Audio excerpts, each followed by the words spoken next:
Hello everyone. Let's start with a new topic, pluralist theory of the state. And this theory, which emerged in the 20th century in Western democracies, it provides a distinct perspective on the nature of power and governance.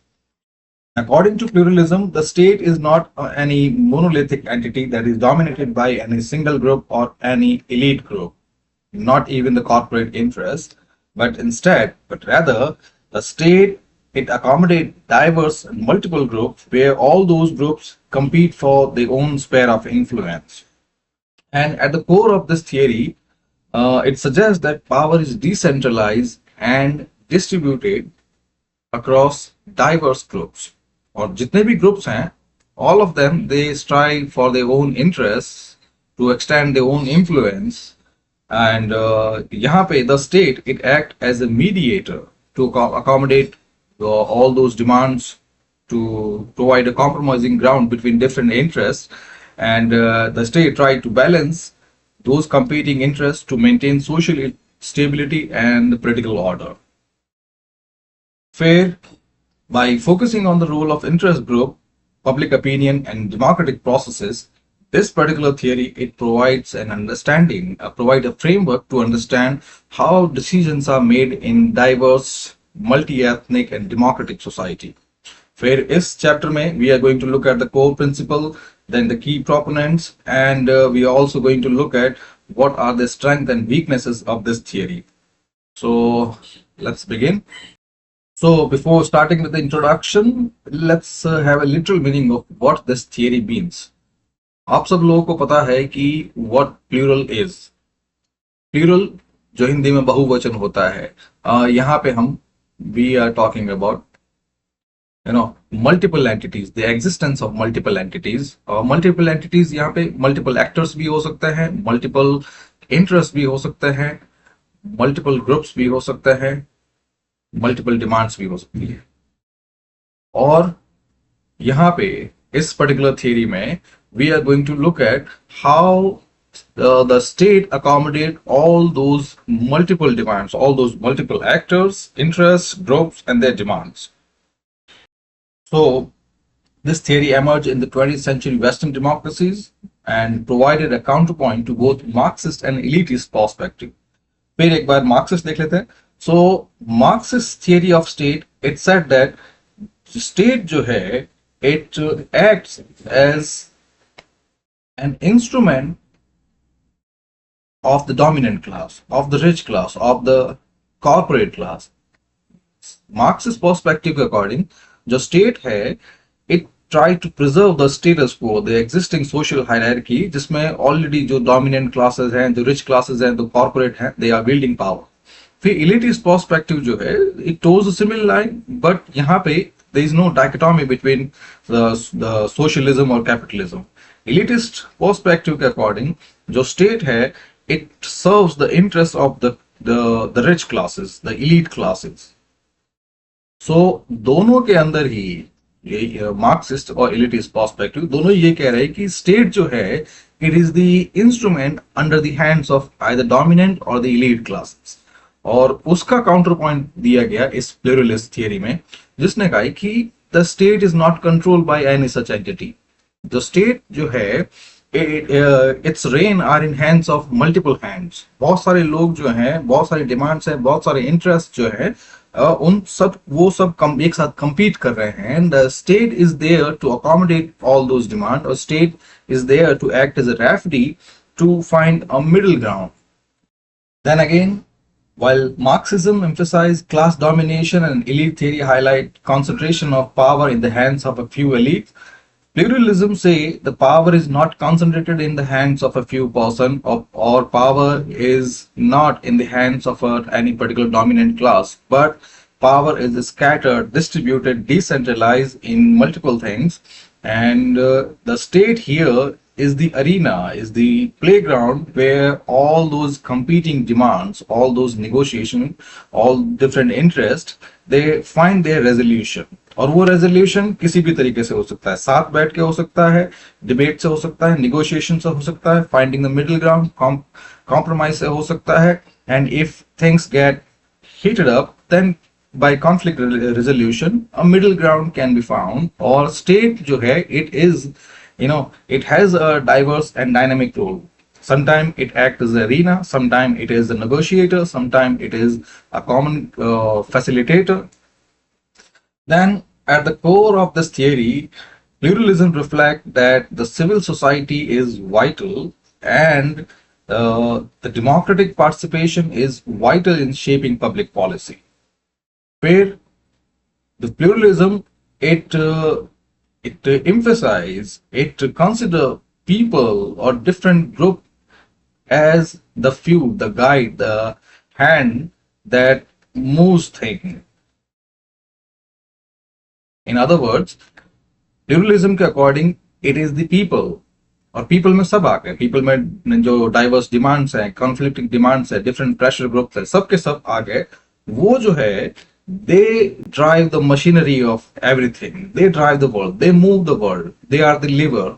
और state जो है, it is just a referee that balances all those conflicting demands, conflicting group in interest of social harmony.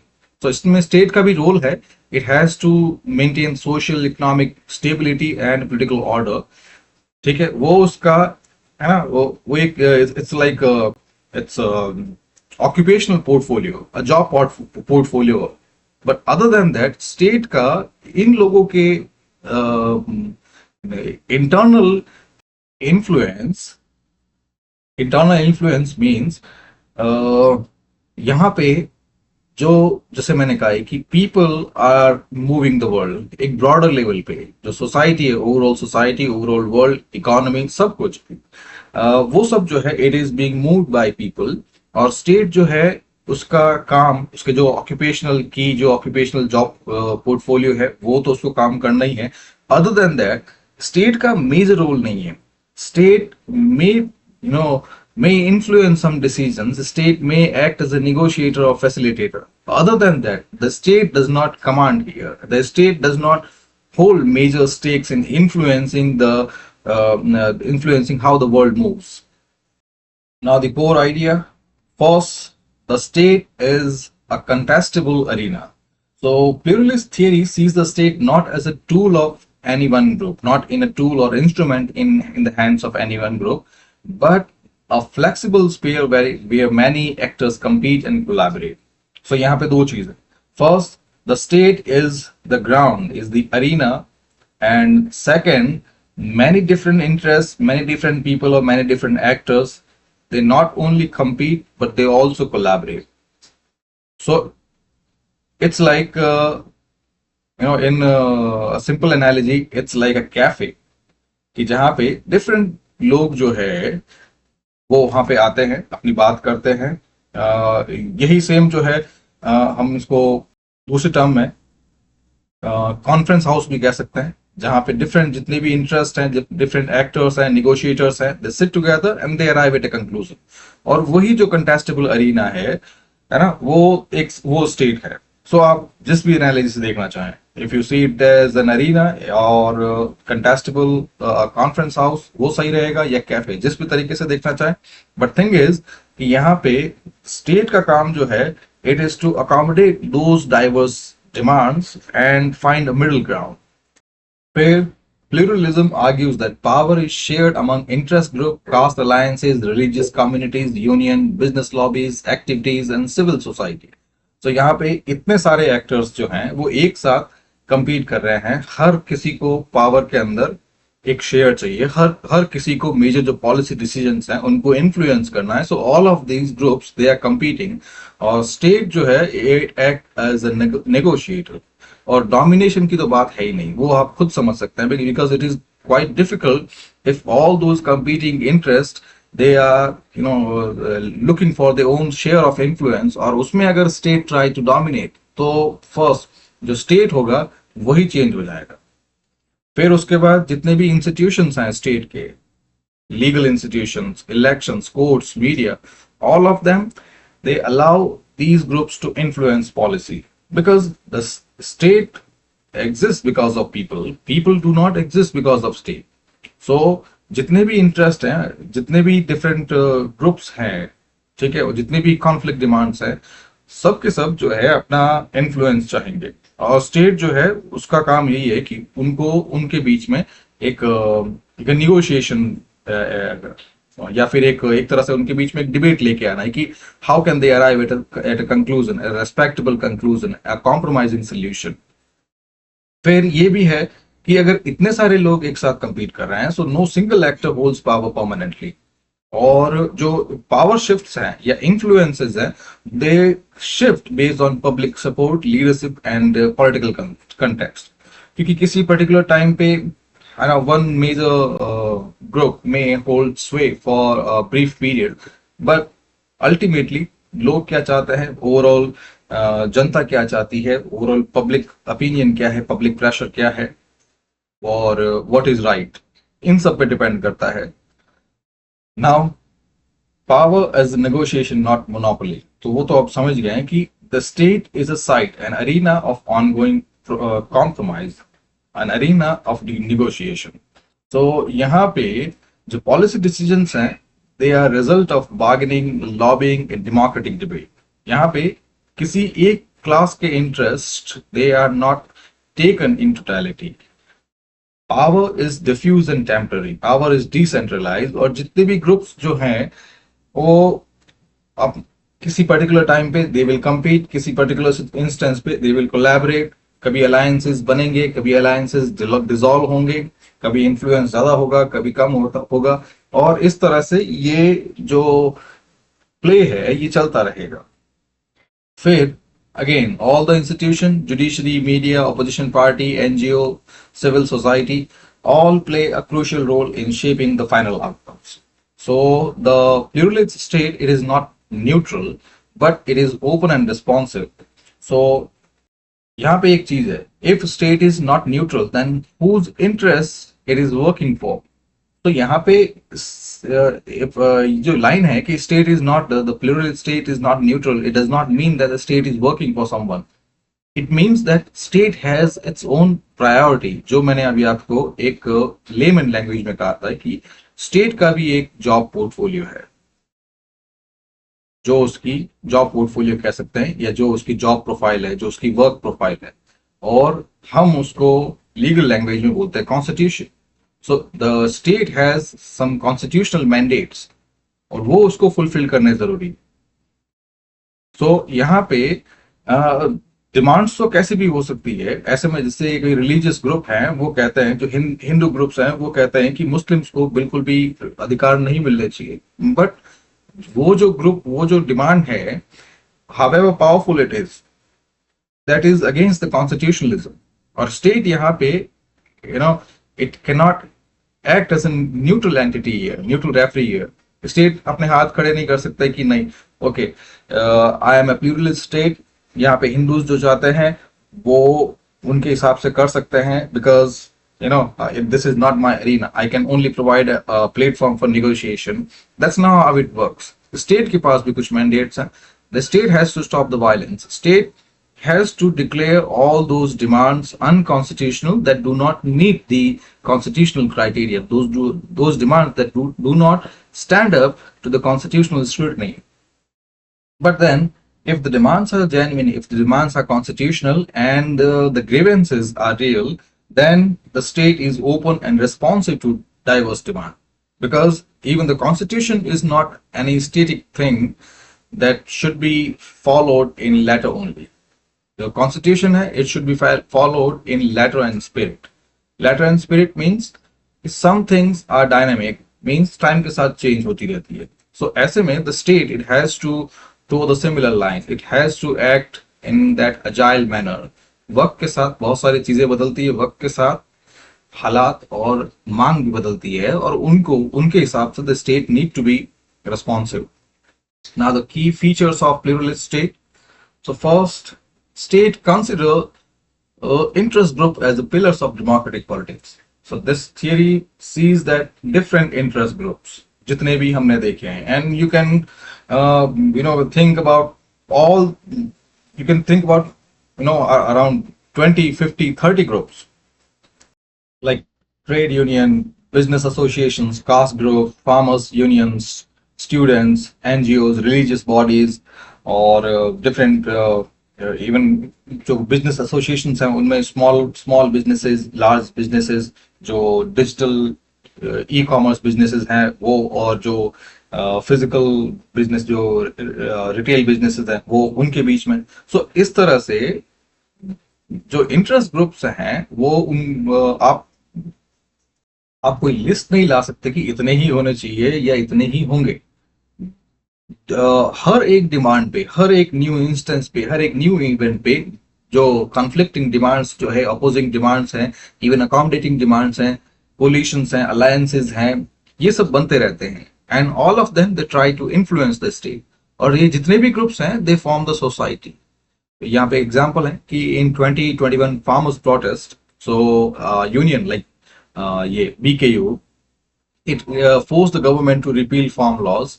फिर again same example जो है in Germany and France, trade union they regularly shapes labor policy through dialogues and strikes. और बाकी और भी बहुत सारे examples हैं। ब्रेग्जिट का एग्जाम्पल ले सकते हैं, ठीक है। या फिर जो हम कह सकते हैं कि 1960 का जो एंटी हिंदी एजिटेशंस हैं उनके बारे में ले सकते हैं, या एंटी सीए प्रोटेस्ट ले सकते हैं। तो इन सब में जो event based new interest group बन सकते हैं, न्यू कोलिशंस बन सकते हैं, and all of these groups are central to democracy. Now the second point, conflict and cooperation among interest group. So pluralism, this theory recognizes that all these interest groups they often compete, but they can also collaborate when their goals align. जैसे एक example दे रखा है कि in the United States, some environmental organization like Sierra Club and NRDC, they interest with the clash with the industrial lobbies on the issue like climate regulation and fossil fuels. और यहाँ पे ये दोनों जो डिफरेंट ऑर्गेनाइजेशन है, ये तो आप समझ सकते हैं, one the green organisations versus fossil fuel industry. और इनके बीच में डिबेट जो है वो हर जगह पे, ना सिर्फ अमेरिका में बल्कि द वर्ल्ड ओवर, ये अपोजिंग डिमांड तो चली रही। सिमिलर डिमांड जैसे हैं कि corporate versus the tribal agitation, वो भी है। या फिर similar demand nationalist versus immigration. तो यहाँ पे ये कुछ स्ट्रॉन्ग पॉइंट्स हैं, या फिर ऐसे पॉइंट्स हैं जो रिसेंटली न्यूज में है।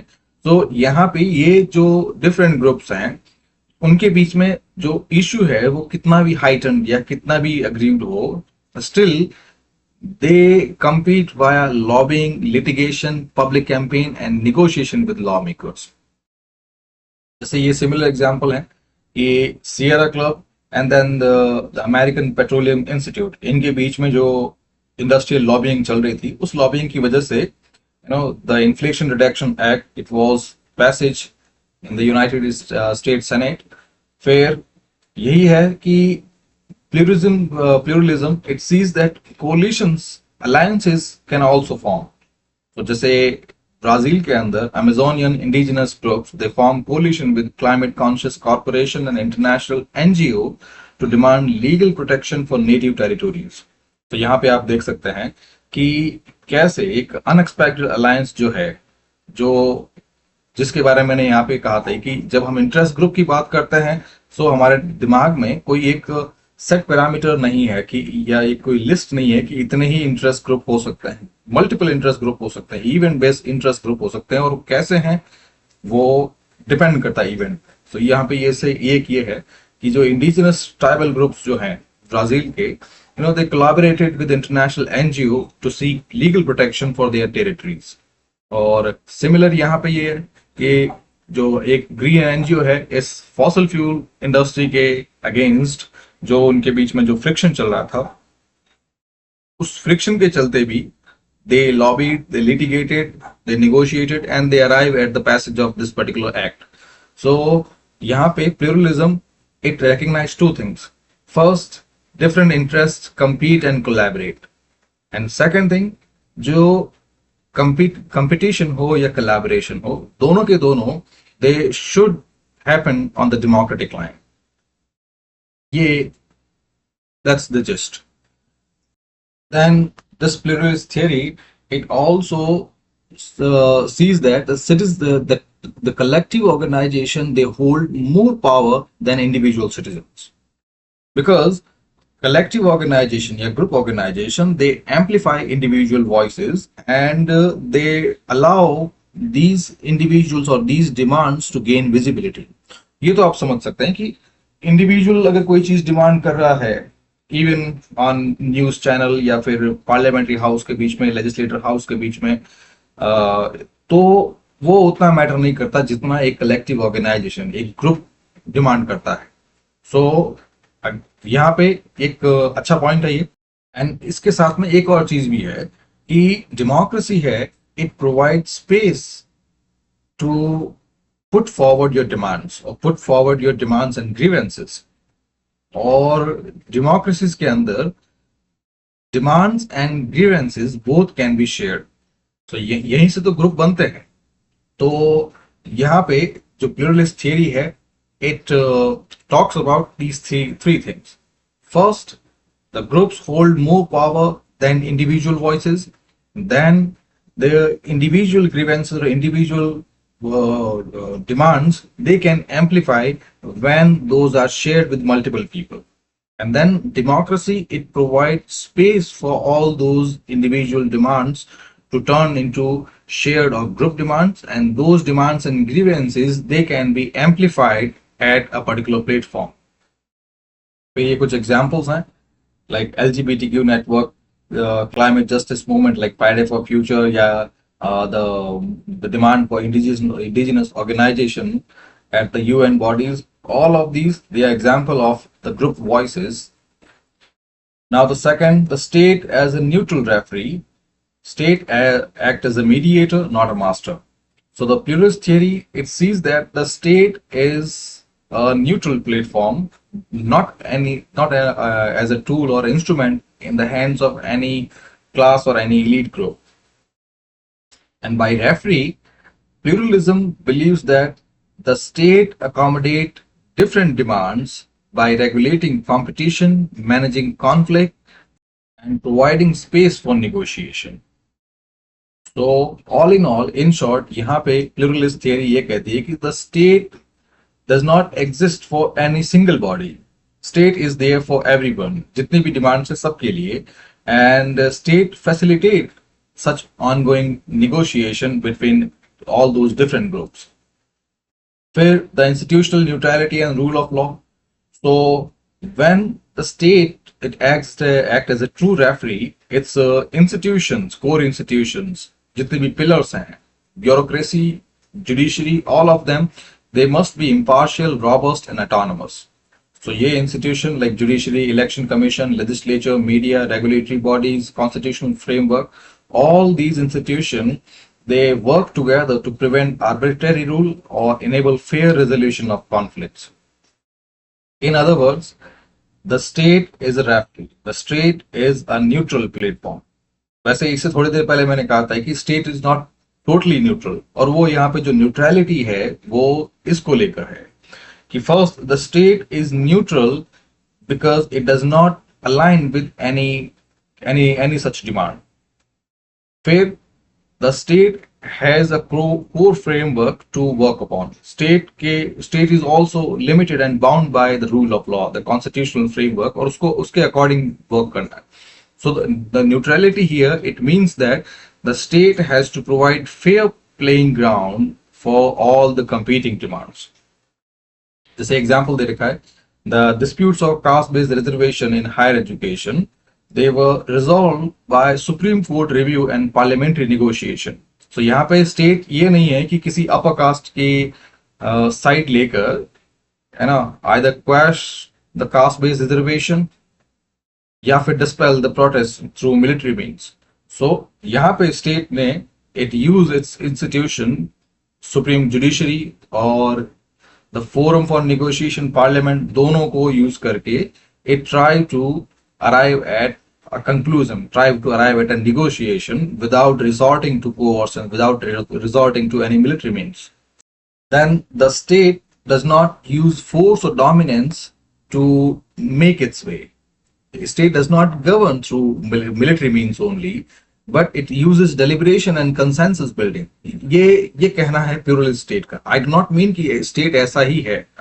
I'm just trying to play the role of the spokesperson of this pluralist theory. दूसरे वर्ड्स में कि जब भी मैं स्टेट की बात करूं तो उसका मतलब यह है कि I am talking about the pluralist state. So ऐसा नहीं है कि स्टेट ऐसा ही है, ऐसा नहीं है कि हर कोई स्टेट जो है it uses its constitutional framework या फिर its institution to provide fair play, या it is a site where it does not align with any such competing groups. What I am trying to say कि जो pluralist state की जो की features हैं, I am providing them वर्बिटिम, जैसे है वैसे. फिर उसके बाद अगर इनमें कुछ प्रॉब्लम्स हैं तो हम क्रिटिसिज्म में देखेंगे उनको. So again, the pluralist state, it uses public consultation, lobbying, coalition building, legislative compromise, parliamentary negotiation, debate, deliberation, all such tools जो समझदार लोग करते हैं to arrive at a negotiated accommodation, to arrive at a negotiated compromise or conclusion. तो इसका मतलब है कि the state is not the pluralist state, it does not use its military.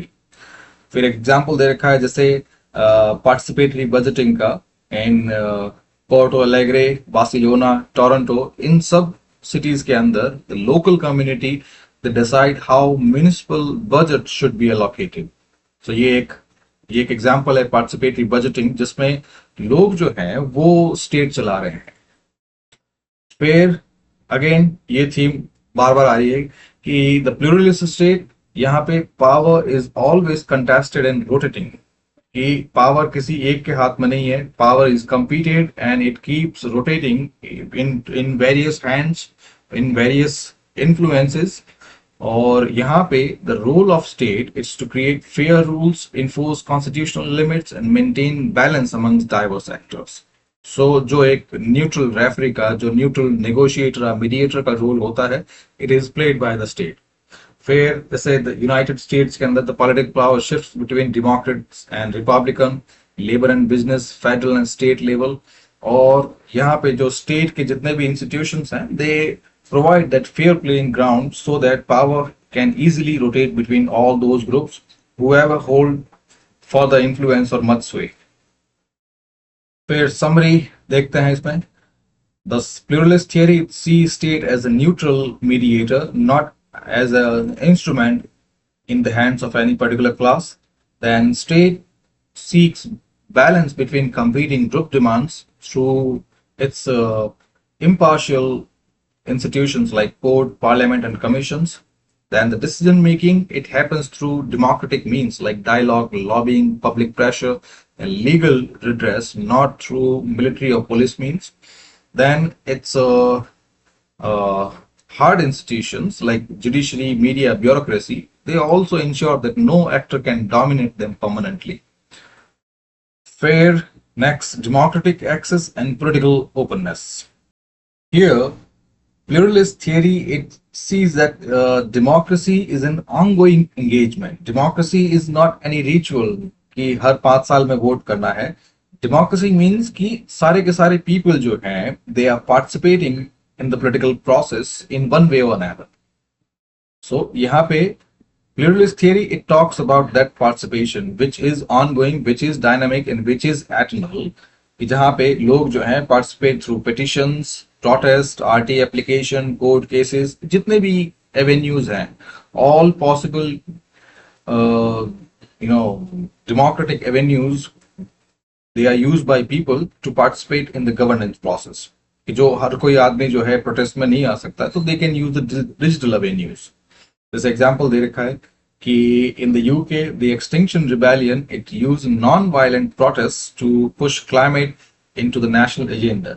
और यही दूसरे जितने भी हैं, जैसे वो मी टू कैंपेन की बात कर सकते हैं, या फिर जो शी कैंपेन है उसकी बात कर सकते हैं, ब्लैक लाइव्स मैटर है उसकी बात कर सकते हैं. ब्लैक लाइव्स मैटर, उसकी बात कर सकते हैं, फ्राइडे फॉर फ्यूचर है। तो ये सब जो इनिशिएटिव्स जो हैं, इसमें हर एज के, हर ग्रुप के, हर स्टेटस के लोग जो है दे आर पार्टिसिपेटिंग, और वही कहना है प्लूरलिज्म का या प्लूरलिस्ट थियरी ऑफ स्टेट का। Then pluralist theory says that healthy democracy it needs active civil society and open state institutions. दोनों ही जरूरी। First, civil society it should be aware about its right and the democratic means by which it can participate. और फिर जो state institutions है they should also be free, fair and impartial. ऐसा नहीं है कि लोग प्रोटेस्ट करने जाएं और स्टेट जो है it comes with its heavy hand, so it will be a death of democracy. So, in other words, the pluralist state it support such such activity, such healthy activity among civil society and impartiality in state institution.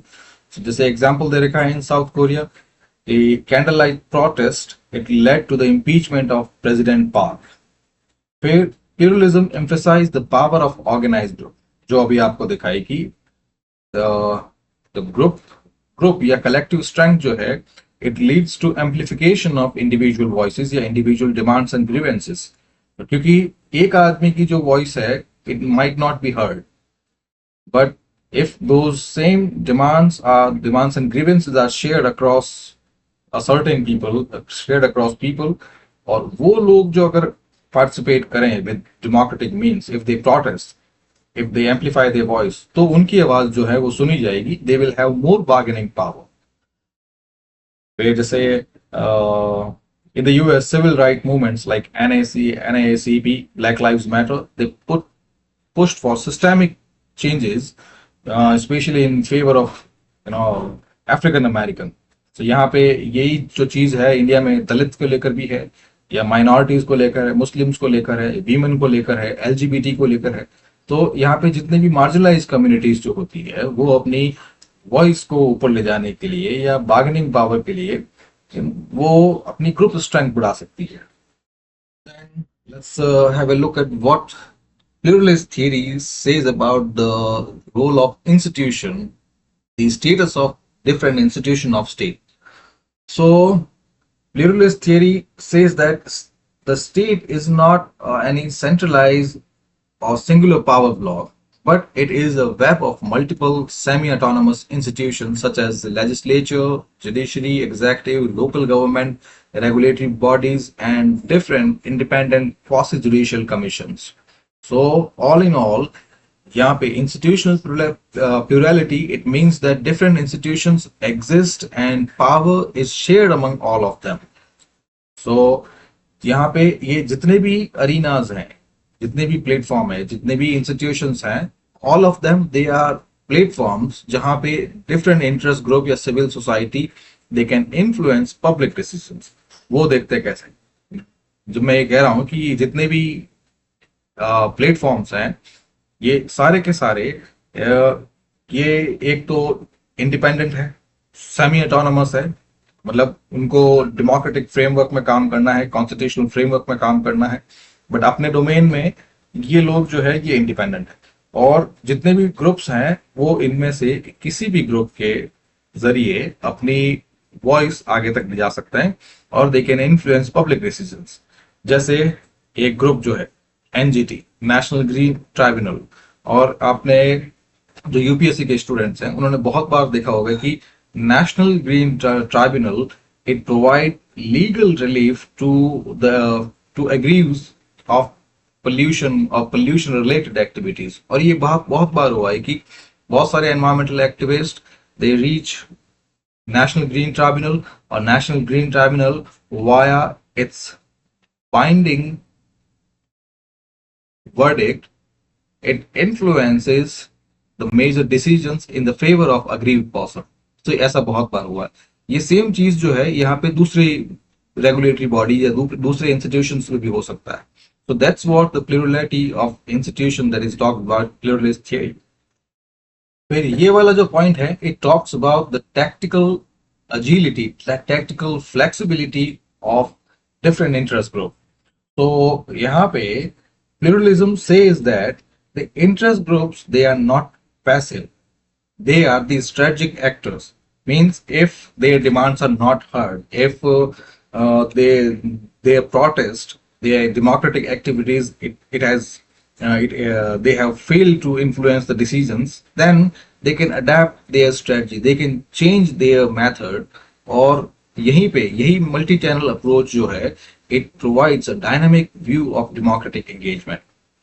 सो ये in short यहाँ पे जो democracy है या जो pluralism है, जिस भी तरीके से देखना चाहें, दोनों के दोनों जो है डिफरेंट इंटरेस्ट ग्रुप्स को डेमोक्रेटिक फ्रेमवर्क में बहुत सारे रास्ते देते हैं.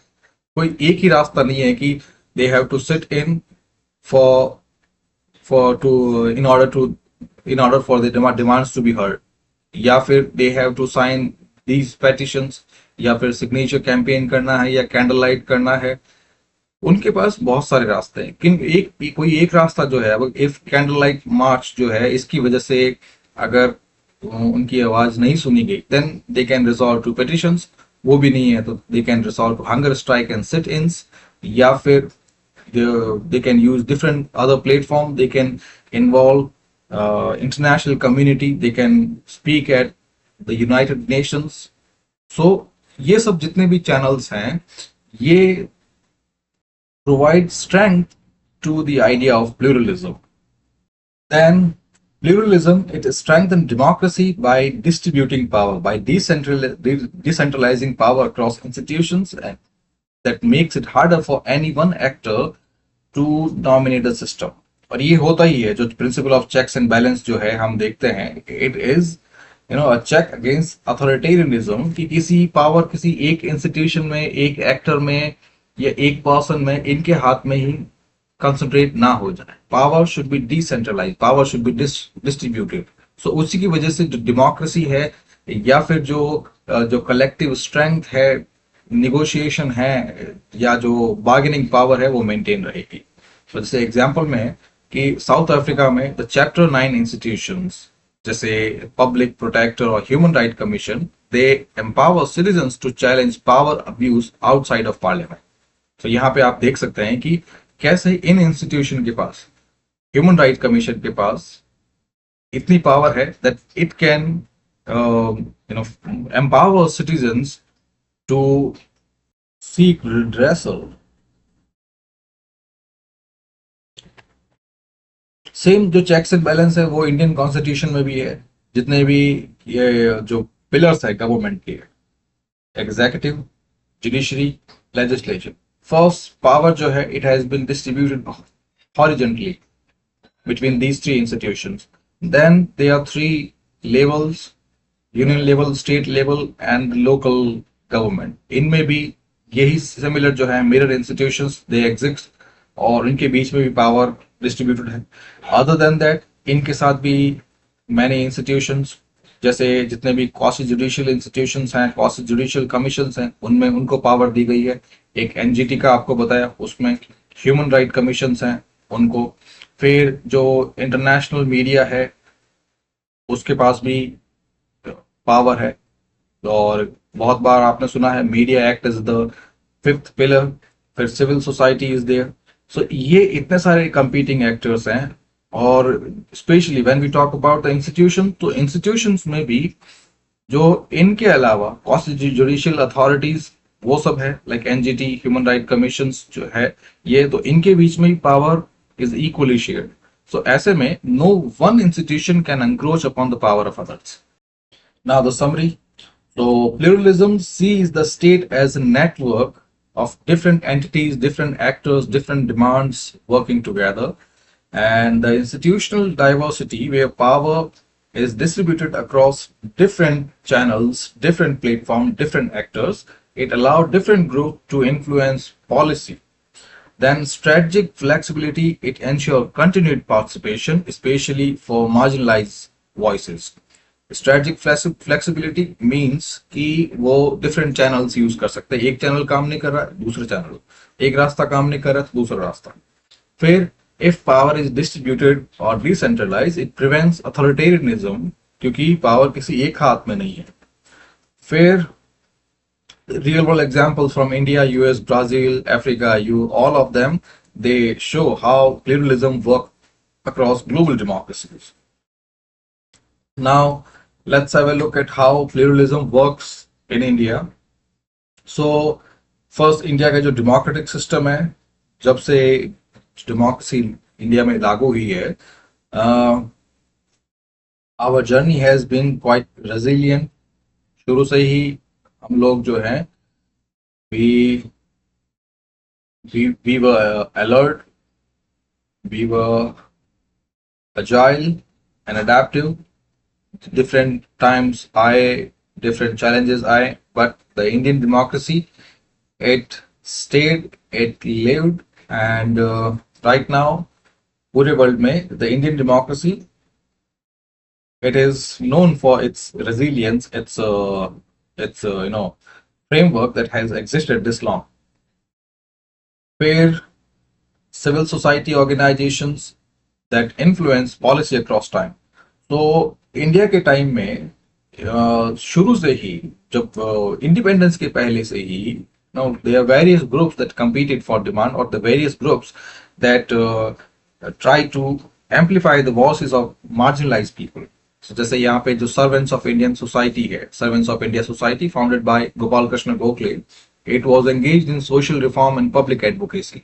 और ये तो एक एग्जांपल है. इसके अलावा जितने भी आप ज्योतिबा फूले ले लीजिए, ईश्वर चंद्र विद्यासागर, राजा राम मोहन राय, एनी बेसेंट, लाला लाजपत राय, शुरू से लेकर अभी तक, और इवन उससे पहले जो जितने भी जो कॉन्स्टिट्यूशनल मीन्स में जो हमारे फ्रीडम फाइटर्स हैं प्री इंडिपेंडेंस इंडिया में, वो भी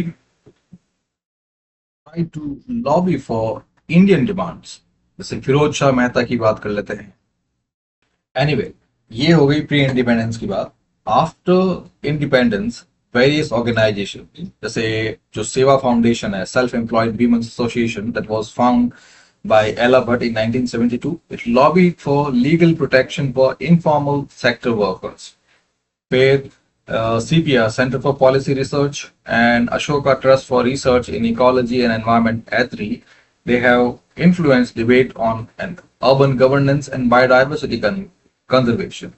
Where recently, new civil society platform, say by 2025, Internet Freedom Foundation, या जो फ्राइडे फॉर फ्यूचर इंडिया, वो जो है they are also try to influence policy on surveillance law and climate action. So ये जो है, ये हिस्टोरिकल एंड कंटेम्प्रेरी एग्जांपल है कि how civil society in India stood the test of time and how pluralism works in India. कि शुरू से गोपाल कृष्ण गोखले, फिरोज शाह मेहता से लेकर फ्राइडे फॉर फ्यूचर इंडिया, यहां तक इंडिया की जो सिविल सोसाइटी है इज हैज बीन वाइब्रेंट. फिर मास मूवमेंट. सो दांडी मार्च 1930 से लेकर जो जितने भी मास मोबिलाइजेशन हुए हैं, they have been a vital tool for interest articulation in India. Interest articulation means to amplify, to reach your interest, to take your interest where they can be heard. So example, जैसे जो anti emergency movement है 1975-77 में, जब इंदिरा गांधी के emergency के against जो जितने भी डाइवर्स रेंज ऑफ एक्टर्स हैं, सोशलिस्ट हैं, स्टूडेंट्स हैं, फार्मर्स हैं, माइनॉरिटीज हैं, even those groups which are ideologically different, all of them, they form the coalition to defend the democracy, defend the democratic norms.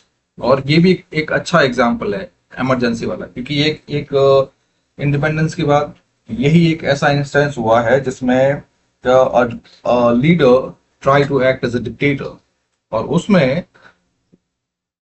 even though differences were there, ideological differences were there in various competing groups, लेकिन उस time पे लोगों ने अपने अपने differences जो हैं side में रख के they came together to defend democracy first, क्योंकि समझदार थे कि पहले डेमोक्रेसी बचाएंगे तभी अपने इंटरेस्ट बचेंगे, तभी हम compete कर पाएंगे. फिर यही सेम एंटी जो हिंदी एजिटेशंस हैं उनमें भी यही चीज है. फिर एक एग्जांपल ये ऐड किया मैंने, जो मेइतेई कुकी टेंशन से मणिपुर में रिसेंटली, तो यहाँ पे जो diverse sections and diverse strands of civil society, they came together, they lobbied to press for community protection, humanitarian aid and state accountability. और इसमें है ही है, बहुत सारे लोग जो हैं, जितने भी डिफरेंट ग्रुप्स हैं, they demanded answers from the prime minister. ये तो न्यूज चैनल में भी बहुत टाइम से चल रहा था कि प्राइम मिनिस्टर कुछ न कुछ कुछ क्यों नहीं कह रहे हैं, क्योंकि प्राइम मिनिस्टर बोलेंगे तभी उनके इंस्टीट्यूशंस जो हैं, उनकी मिलिट्री या फिर जितने भी उनके अदर इंस्टीट्यूशंस हैं, they can find a compromise और find a resolution to this tension. वो उसी टाइम वर्क करेंगे जब प्राइम मिनिस्टर उनको कुछ कहेंगे. सो ये भी है, that speaks about the resilience of the Indian civil society. फिर comes the role of judiciary. तो ये है कि since the 1980s or even since the beginning of the promulgation या beginning of adoption of Indian Constitution, लोग जो है they have a trust towards judiciary, and judiciary with a minor hiccups, it has tried to maintain their trust. एक दो instances के अलावा बाकी judiciary जो है, specially supreme court of India, it acted as the central arena for pluralist engagement. Supreme Court, it heard the voices of the people, those were either to marginalized, either to unheard. ये कह सकते हैं. Supreme Court, it tried to keep that faith intact, जो आज भी लोगों में है. खैर, so one way the judiciary became active via public interest litigation, PIL.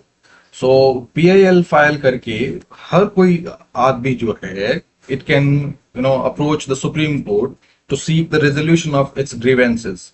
So ऐसे में जो अभी तक unheard group जो मैंने कहे, marginalized group हो गए, women हो गए, या फिर कह सकते हैं कि जो जेल के अंदर जो people who are still waiting for their first hearing or waiting for their bail, उनकी voices जो हैं, या फिर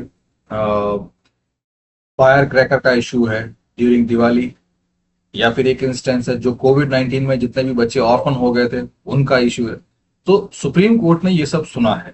और अगर सुप्रीम कोर्ट जो है ये प्लूरलिस्ट नहीं होता, या फिर जो सिविल सोसाइटी जो है it was not that active, तो शायद ये सब milestones जो है could not have been achieved. So ये कुछ एग्जाम्पल ले लेते हैं. तो यहाँ पे जो first MC Mehta environmental case जो है from 1985 onwards, it led to policy on industrial pollution, vehicular emissions and clean up of Ganga river. So ये जो सीरीज ऑफ केसेस है, MC मेहता केसेस, इसमें सुप्रीम कोर्ट ने कई सारे वर्डिक्ट दिए थे. उसकी वजह से जो फेवरेबल पॉलिसी जो है गवर्नमेंट को बनानी पड़ी. फिर 2014 में जो NALSA versus Union of India, इसमें Supreme Court granted legal recognition to the transgender communities. फिर मई 2024 में the Supreme Court also issued directives on digital privacy and artificial intelligence regulation. So इन सब से ये सब एग्जाम्पल जो हैं, ये तो मैंने एक क्रोनोलॉजिकली क्रिएट किए हैं कि एक हिस्टोरिकल एग्जाम्पल हो, एक इंटरमीडिएट हो, एक रिसेंट एग्जाम्पल हो. बाकी यूपीएससी के स्टूडेंट जानते हैं कि सुप्रीम कोर्ट ने बहुत सारे टाइम में इंटरवीन किया है, और आज उसको लेके क्वेश्चन भी आता है कि if this activism is good for democracy.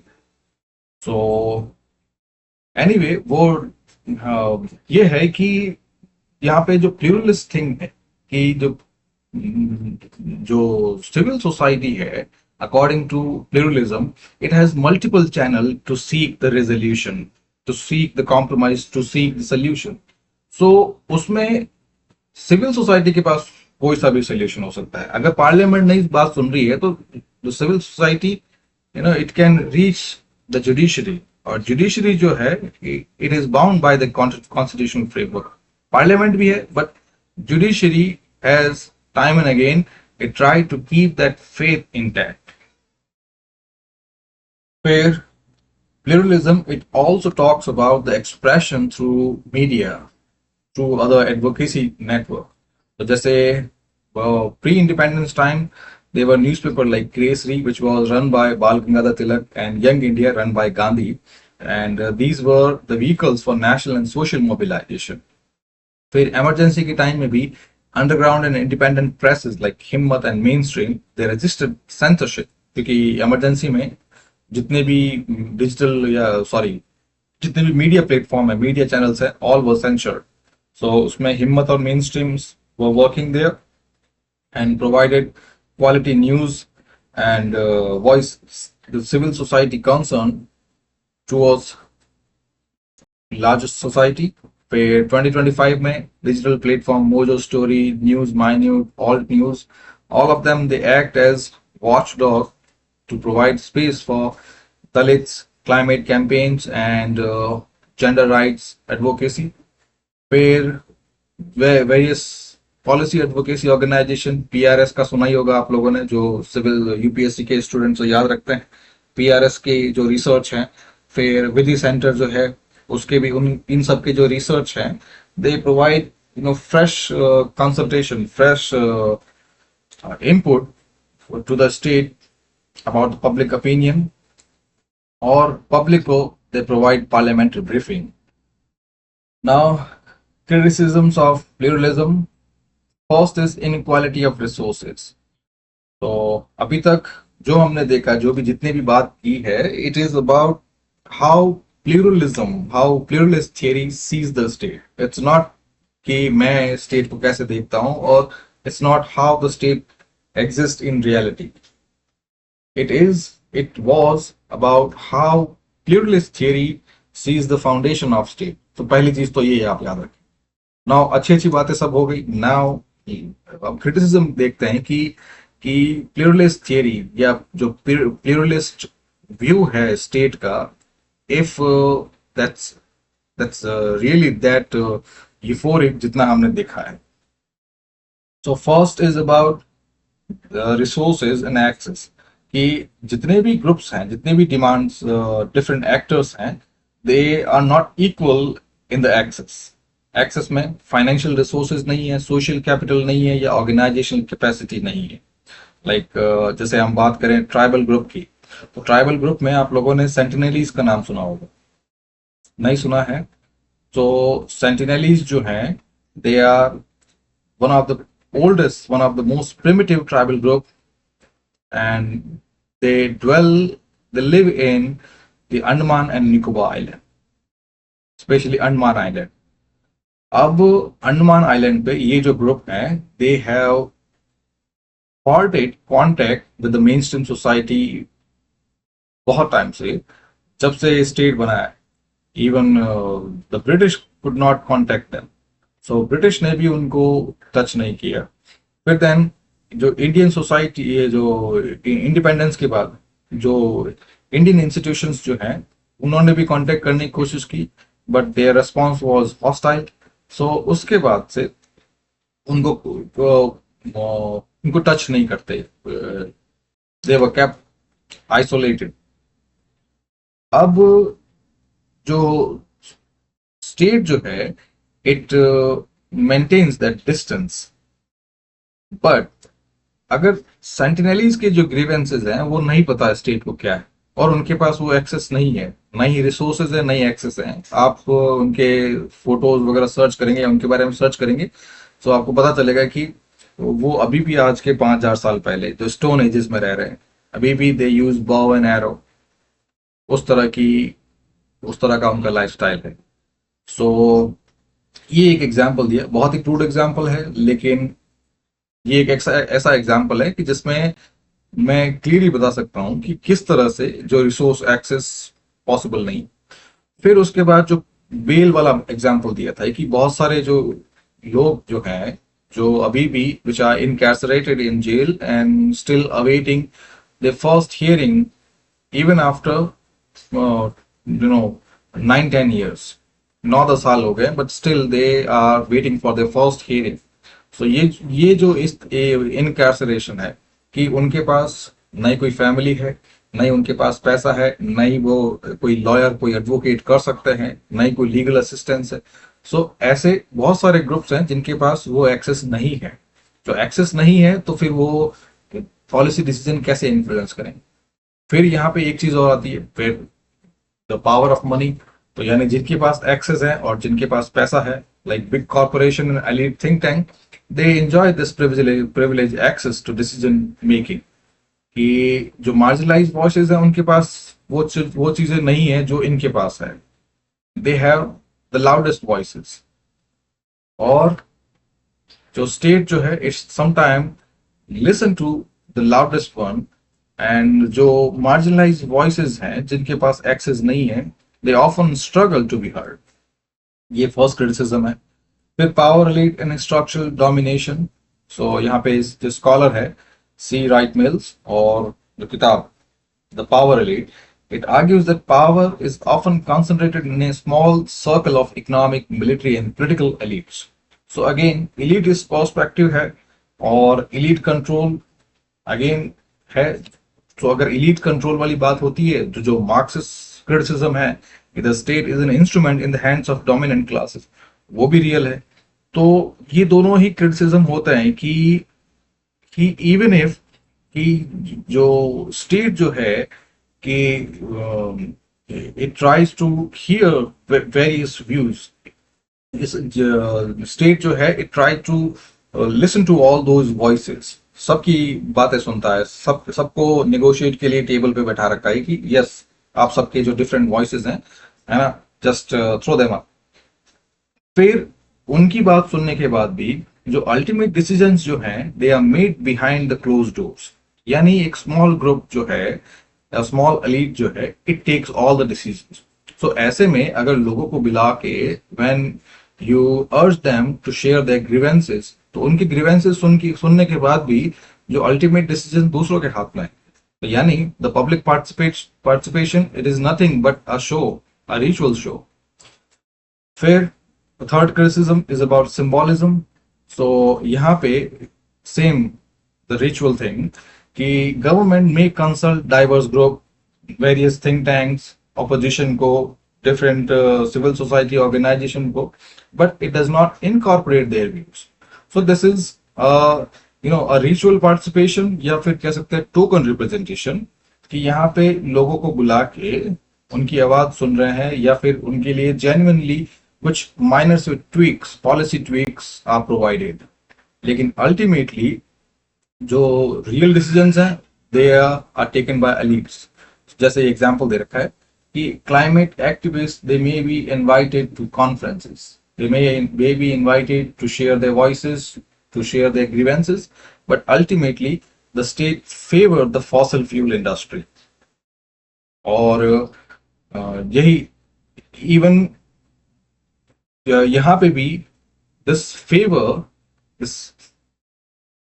this support is not overt, it is covert, hidden, कि यहाँ पे जो स्टेट जो है it will undertake such minor policy tweaks, जैसे इलेक्ट्रल बॉन्ड का है।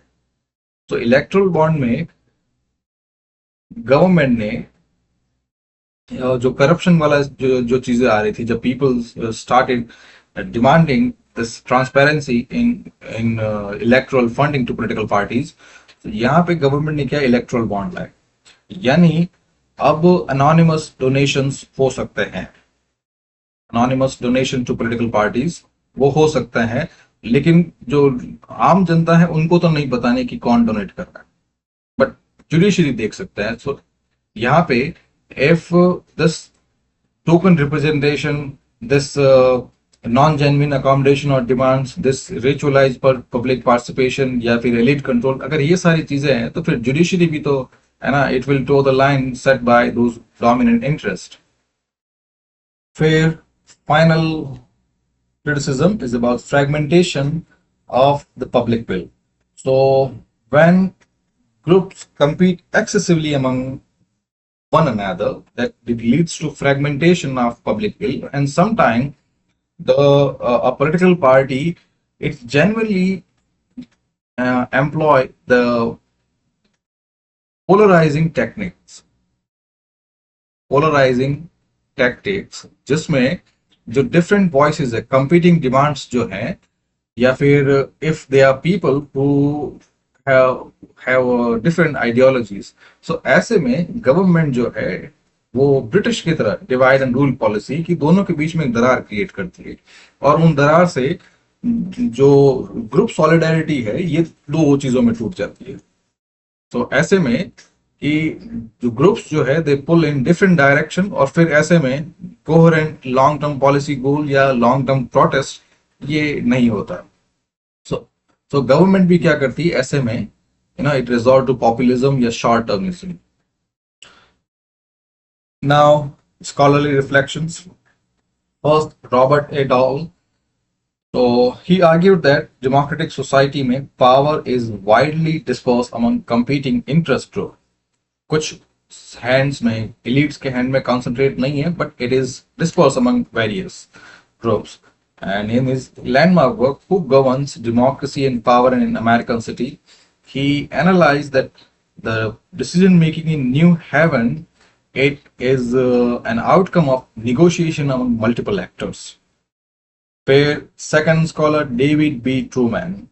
So he emphasized that the interest group arise naturally in any dynamic society. तो society dynamic होगी, democratic होगी, तो यहाँ पे different interest groups, conflicting demands होगी.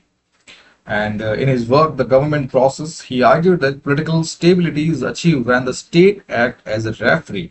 क्योंकि अगर society dynamic है and डिमांड्स वेरिंग है, तो स्टेट जो है it has to act as a negotiator, as a mediator, क्योंकि जो डिफरेंट ग्रुप्स जो हैं वो लॉबी करेंगे, वो प्रोटेस्ट करेंगे, they will try to achieve the institutional access. फिर Charles Lindblom, so he argued that business group they enjoy a privilege position, जो अभी हमने देखा है, क्योंकि they have resources, they have their own think tank, they have the loudest voice, they have the money power, और ऐसे में उनकी आवाज जो है वो ज्यादा सुनी जाती है।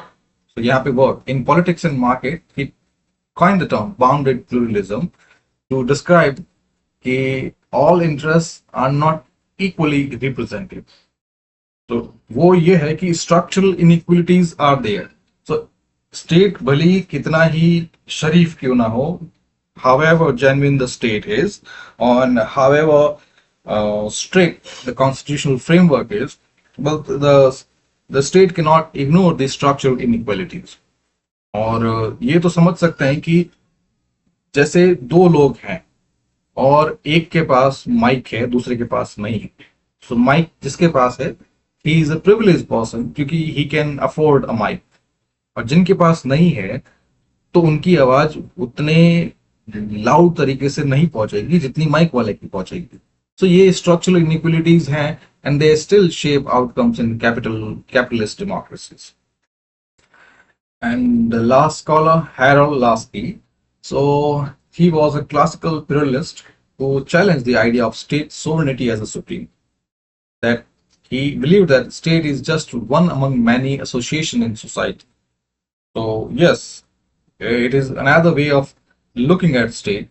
Thus, क्योंकि again the thing is simple, the state did not create people, people created the state. So यहाँ पे state is जो है, state is just another institution. Ultimate lever जो है, ultimate guide जो है, it stays with the people. People move the world. State is just a facilitator. फिर यहाँ पे in his work, Authority in the Modern State, he argued that decentralization is necessary because it empower voluntary association, jitne bhi association like trade union, religious body, professional group, which are essential for democratic freedom. Here comes PYQ insight. So UPSC, it tests the core assumption of pluralism.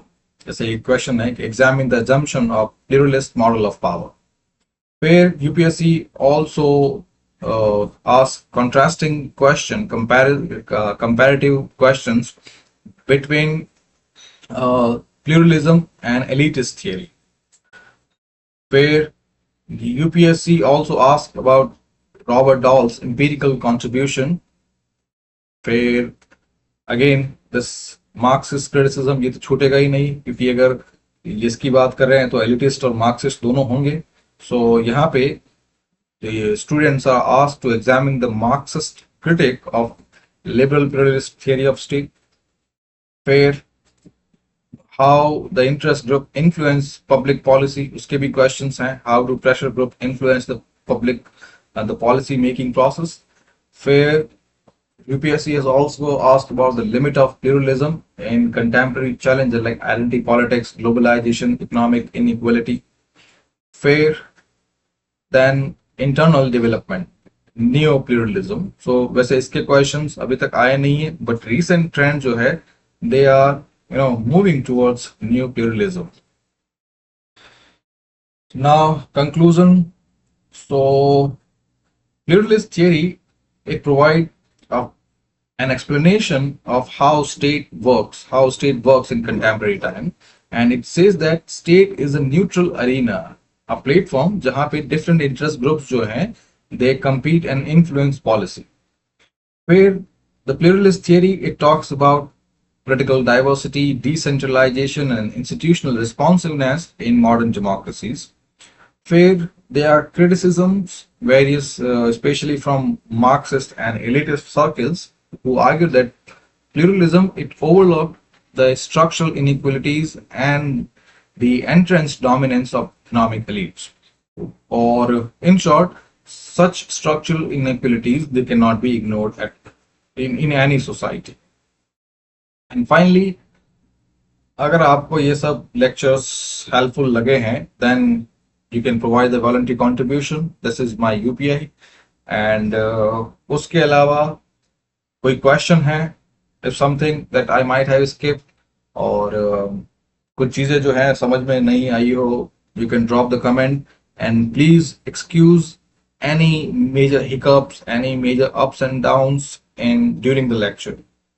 ये journey जो है फिलहाल ऐसी ही है, and this I will keep improvising, keep improving, and keep working towards the better side with your support. This is it. Thank you very much.